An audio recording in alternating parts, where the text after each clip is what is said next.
The vice president did snap back at radio host Charlamagne the God after he suggested Joe Manchin is really the one pulling the strings. Who's the real president of this country? Is it Joe Manchin or Joe Biden, Madam Vice President? Come on, Charlamagne. Come on. It's Joe Biden. I can't tell sometimes. No. It's Joe Biden, and don't start talking like a Republican about asking whether or not he's president. Do you think Joe Manchin is a problem? It's Joe Biden, and I'm vice president, and my name is Kamala Harris. Tammy, we're going to kick things off with you because Charlamagne the God said that he liked this version of the vice president. What's your take on this? Well, one thing you noticed was missing. I have to agree. She didn't giggle. She didn't laugh through any of that. And I think that's like, it sounds like a different language. I think maybe her biggest problem is if Joe Manchin was president, she wouldn't be next in line. But when you're having to do this kind of argument where you then insist that you're the vice president and you say your name, you're already losing the argument. I mean, this is a fascinating display once again when it comes to temperament, when it comes to having a really quite defensive. She's talking to a guy who's got a lot of influence. And this is where you can really win and take over this argument when you face and expect that question and you handle it with grace and maybe even with some humor without giggling and really own it and push back with confidence as opposed to a weird self-defensiveness. And Joe, we almost didn't get that answer because right before that, her aide jumped in and said they couldn't hear it right, something was wrong, and Charlamagne the God didn't buy it, did he? That aide is Simone Sanders, who announced her resignation just a couple of weeks ago, so 1 foot out the door. And she jumped in trying to prevent that question from happening. Did the vice president no favors? But you know what's profoundly scary here, guys and gals? One of the main questions this administration is getting is who's running the country? Do any other leaders of any other remotely advanced countries get asked such a question? Does anybody else find that disturbing? And it's Rhetorical Saturday, kids, so don't answer that. Oh, by the way, here's another question being asked. Will a ticket that received 81 million votes, the most in U.S. history, hey, are you running for a second term?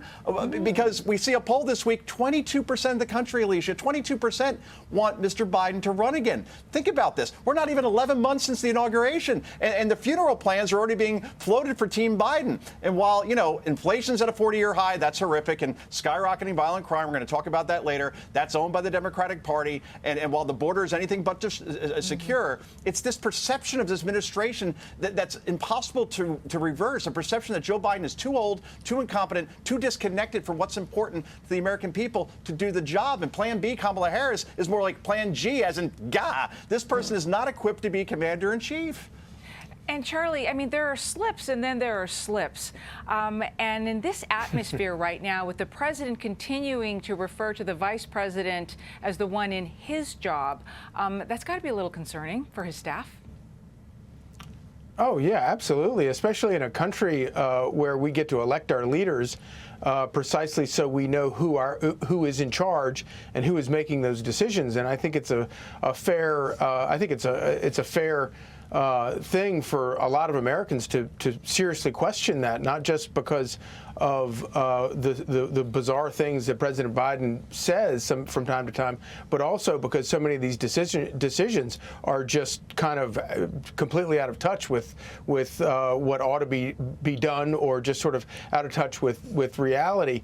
And you know, Joe, earlier today you made a very good point that somebody had decackled her, and I think that that's a very good description of it. But I think that what was in the place of it, this business of, and we've seen it some from President Biden as well, where this idea of snapping it at the questioner and accusing the questioner of being a Republican reveals not only the testiness on her part and the desperation on her part, but also how out of touch they are. It's not Republicans who are so exercised about Joe Manchin right now. It's Kamala Harris's own party. It's the left flank of her party. They're the ones who so despise Joe Manchin. They think that Joe Manchin has taken control of the country. And of course, it's absurd. It's 50-some senators who have real serious reservations about this whack job proposal that the Biden administration is putting forward that's going to put inflation on steroids if they go along with it. And for her to accuse accuse this guy of being a Republican and you know, pushing Republican talking points because he's concerned about Joe Manchin. Can I chime in with that just briefly? Is that you normally you would have thought with a man like that either she would have spoken to him ahead of time, or that they would have known what his attitude or his approach would have been. There would have been no need for Ms. Sanders to try to stop the interview.